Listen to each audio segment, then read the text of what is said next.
Hello students, class 5। তো দেখো, তোমাদের এই নবগণিত বইটা তোমরা দেখতে পাচ্ছ। রাইটার হচ্ছে কেশবচন্দ্র রায়। এই বইটার ভিডিও করা আমরা স্টার্ট করে দিয়েছি। তো এই বইটার ভিডিও আমার টার্গেট আছে যে টোটাল বইটা ইউটিউব ভিডিওর মাধ্যমে অবশ্যই করব। আর এই চ্যানেলে যদি তোমরা নতুন হও তাহলে এই চ্যানেলটাকে অবশ্যই সাবস্ক্রাইব করে রাখবে এবং পাশে থাকা অল নোটিফিকেশন অন করে রাখবে, যেন পরের ভিডিও আপলোড করার সাথে সাথে যেন তোমরা পেয়ে যাও। তো দেখো, আজকে আমরা শুরু করছি 128 নম্বর ভিডিও, 23-এর দাগের অঙ্ক। যেখানে অঙ্কটা আছে পা আর হচ্ছে শিলুং, অর্থাৎ পাউন্ড আর শিলুং দিয়ে আছে। এই সম্পর্কগুলো অ্যাকচুয়ালি এর আগে একটা পেজ নাম্বারে অবশ্যই দেওয়া আছে। পেজ নাম্বারটা আমি বলছি যে তোমাদের পেজ নাম্বার 33। এই বইটার পেজ নাম্বার 33-তে এই শিলং আর হচ্ছে পা মানে হচ্ছে পাউন্ড, এই দিয়ে সম্পর্কগুলো এখানে দেওয়া আছে। মানে এখানে সি দেওয়া আছে মানে হচ্ছে শিলং, আর পা মানে হচ্ছে পাউন্ড। তার মানে রাম ও হরির একত্রে 14 পা মানে 14 পাউন্ড 6 শিলং। হরি ও যদুর একত্রে 18 পা 4 শিলং।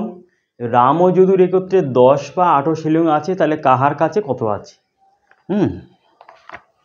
তাহলে এগুলো হচ্ছে মুদ্রার পরিমাণ, অর্থাৎ ইংল্যান্ডের যে মুদ্রা আছে, যে ইংল্যান্ডীয় মুদ্রা, সেই মুদ্রাকে এই পাউন্ড আর শিলিং দিয়ে এইভাবে মানে যাতে প্রকাশ করা হয়।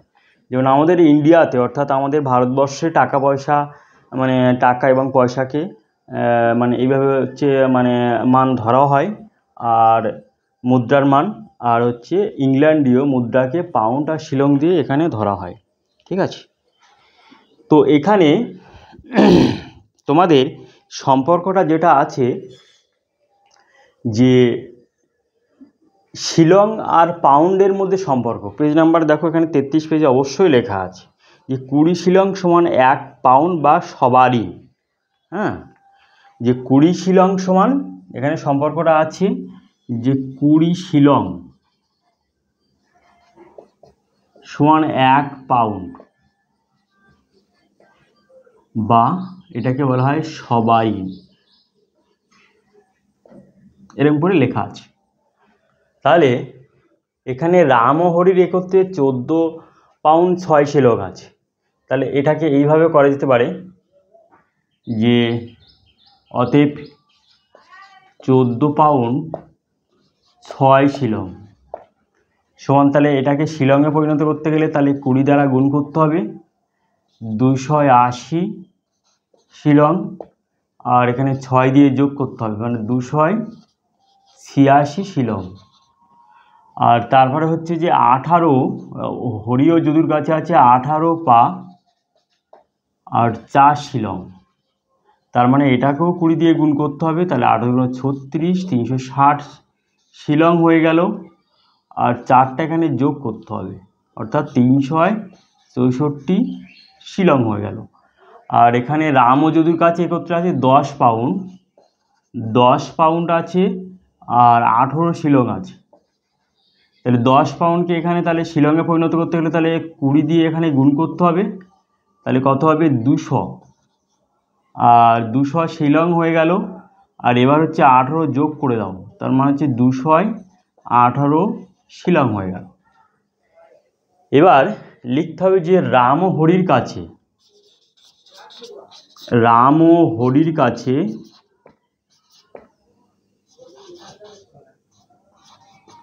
আছে সমান কত? তাহলে এখানে 14 পাউন্ড 6 শিলং, তার মানে হচ্ছে 286 শিলংয়ে পরিণত করলাম, 286 শিলং। তারপর কি আছে? হরি ও যদুর কাছে একত্রে আছে, হরি ও যদুর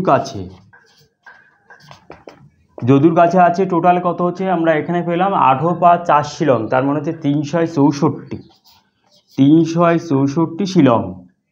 তারপরে আছে রাম ও যদুর কাছে, এবং রাম ও যদুর কাছে কত আছে,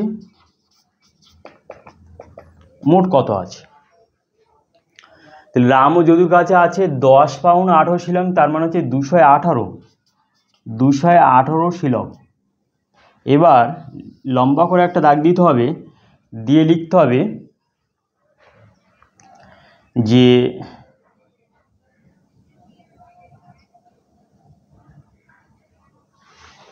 তাহলে রাম হরি ও যদুর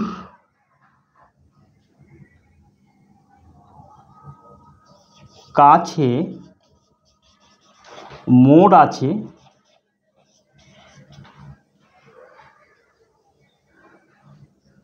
এর সাথে একটা ইন্টু 2 দিয়ে দিতে হবে, ইন্টু 2 সমান এইগুলো যোগ করে দিতে হবে।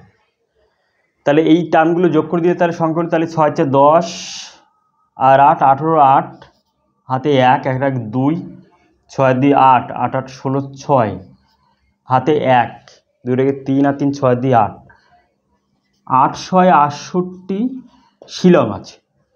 অর্থাৎ যোগটা ভালো করে দেখো, আরেকবার চেক করতে পারো যে 6 আর 4 10 আর 8 18 8 হাতে 1 হাতে 1 1 1 2 6 2 8 8 16 1 8, ঠিক আছে।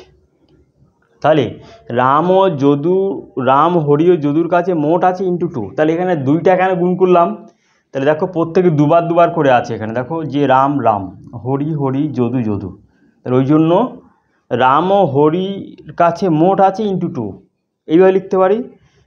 বা এইভাবে আমরা ল্যাঙ্গুয়েজটা এইভাবেও লিখতে পারি যে রাম হরি ও যদুর প্রাপ্য টাকার দ্বিগুণ টাকা বা প্রাপ্য মুদ্রার দ্বিগুণ মুদ্রা সমান, এইভাবে লিখতে পারি, ঠিক আছে। তাহলে ল্যাঙ্গুয়েজটা আমি একটু ম্যাথমেটিক্যাল টার্মে লিখলাম, যেহেতু এখানে দুবার দুবার করে আছে, তার মানে এই ল্যাঙ্গুয়েজটা এইভাবে লেখা যায় যে রাম হরি যদুর প্রাপ্য মুদ্রার দ্বিগুণ, হ্যাঁ, সমান 8 6 68। দ্বিগুণটা কেন হবে, কারণ প্রত্যেকে দুবার দুবার করে আছে। তাহলে রাম ও হরি ও যদুর কাছে মোট কত আছে, অতএব রাম হরি ও যদুর কাছে মোট আছে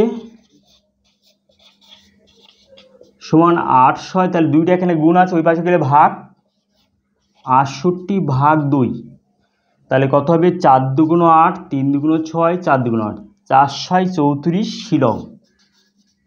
এবার প্রত্যেকের কাছে এখানে লেখা আছে যে উত্তর চেয়েছে যে কাহার কাছে কত আছে। এবার লিখতে হবে যে অতএব, তাহলে এখানে দেখো প্রথমে যদি বলি যে রামের কাছে আছে, তাহলে অতএব এখান থেকে উত্তরটা যে রামের কাছে আছে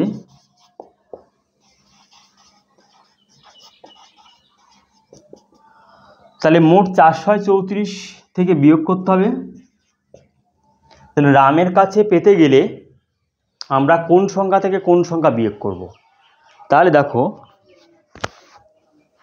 হরি ও যদুর যে প্রাপ্য যদি মুদ্রা থেকে যদি বিয়োগ করি, তাহলে এখানে রামের কাছে যে টোটালে 3 জনে যে মুদ্রা পাচ্ছে তার থেকে যদি হরি আর যদুকে যদি বিয়োগ করি, তাহলে রামের প্রাপ্যটা পেয়ে যাব। তাহলে -3 6 64, তাহলে এত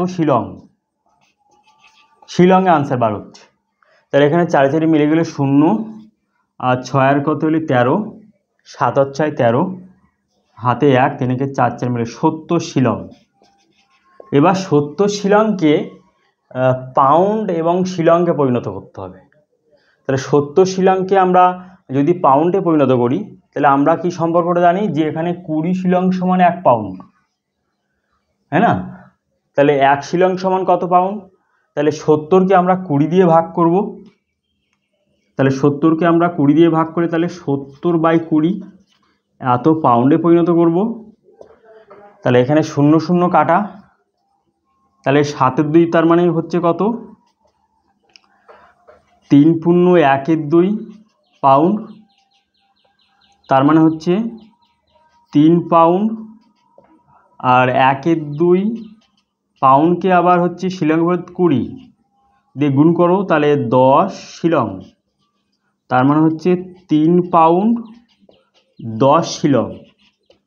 তাহলে রামের কাছে প্রাপ্য আছে হচ্ছে 3 পাউন্ড 10 শিলং। তাহলে এখানে কি করলাম, যে শিলংকে আমরা 20 দিয়ে ভাগ করে দিলাম। ভাগ করে দিলে আমরা কি পেলাম, 70/20, 0 কাটা 7/2 পাউন্ড। তাহলে 7/2 পাউন্ডকে যদি আমরা মিশ্র ভগ্নাংশে প্রকাশ করি তাহলে হবে 3 পূর্ণ 1/2 পাউন্ড। 3 পূর্ণ 1/2 পাউন্ড মানে আমরা লিখতে পারি 3 পাউন্ড আর 1/2 পাউন্ড। 1/2কে আবার 20 দিয়ে গুণ করে আবার হচ্ছে মানে আমরা যদি গুণ করি তাহলে পাচ্ছি 3 পাউন্ড 10 শিলং। এবার লিখতে হবে যে রামের পরে কে আছে, হরি। জায়গাটা একটু শর্ট পড়ে যাচ্ছে, দেখো আমি উপরে করছি, দেখো। এবার লিখতে হবে যে হরির কাছে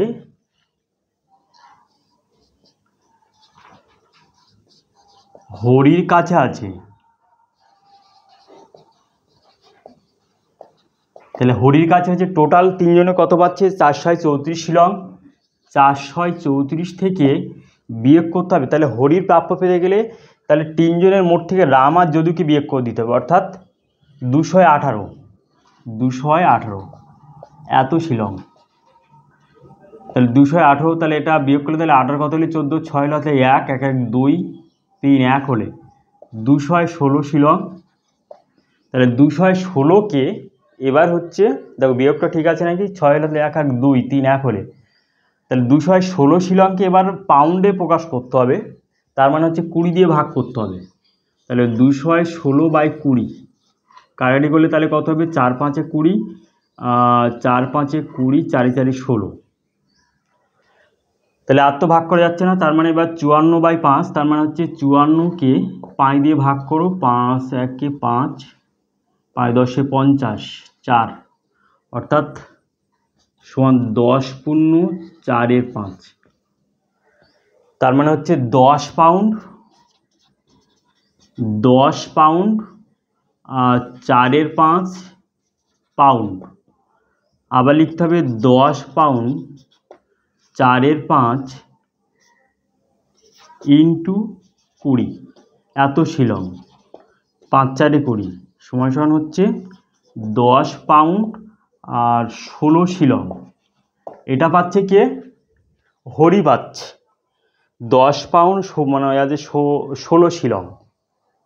ঠিক আছে, এবার বাকিটা কে তাহলে পাচ্ছে, বাকিটা পাবে তাহলে এখানে হচ্ছে রামেরটা বের করলাম, এখানে হরিরটা বের করলাম, বাকি কে পড়ে আছে আর হচ্ছে মানে যদুরটা বের করতে হবে। তাহলে দেখো তারপরের অংশ, তারপরে দেখো যে এখানে হচ্ছে যদুর প্রাপ্যটা আমি এখানে বার করে দিলাম, যে টোটাল 3 জনের প্রাপ্য থেকে ওখানে রাম ও হরির প্রাপ্যটা বিয়োগ করে দিলাম। এখানে ছিল রাম ও হরির প্রাপ্যটা বিয়োগ করে দিলাম, বিয়োগ করে দিয়ে যদুর প্রাপ্যটা পেয়ে গেলাম 7 পাউন্ড 8 শিলং। ঠিক আছে, তাহলে তোমাদের এই অঙ্কটা করতে গেলে একটা জায়গায় মনে রাখতে হবে, সেটা হচ্ছে পাউন্ড আর শিলংয়ের মধ্যে যে সম্পর্কটা, এই সম্পর্কটা দিয়ে এখানে টার্মগুলো অবশ্যই তৈরি করতে হবে। অবশ্যই পাউন্ড আর শিলং দিয়ে অঙ্ক পরীক্ষায় দেয় না, তবু তোমাদের শিখে রাখতে হবে, যেহেতু বইয়ে আছে মানে তোমাদের নলেজ অবশ্যই তোমাদের নিতে হবে। ঠিক আছে, তাহলে আজকের ভিডিও নম্বর 128 এই পর্যন্ত থাকবে। এরপরে হচ্ছে 129 নম্বর ভিডিও থেকে আমি 24 দাগ থেকে স্টার্ট করে দেবো, খুব ইম্পর্টেন্ট অঙ্ক। তো পরের ভিডিওটা পাওয়ার জন্য অবশ্যই এই চ্যানেলটিকে অবশ্যই সাবস্ক্রাইব করে রাখবে এবং অল নোটিফিকেশন অন করে রাখবে। ঠিক আছে।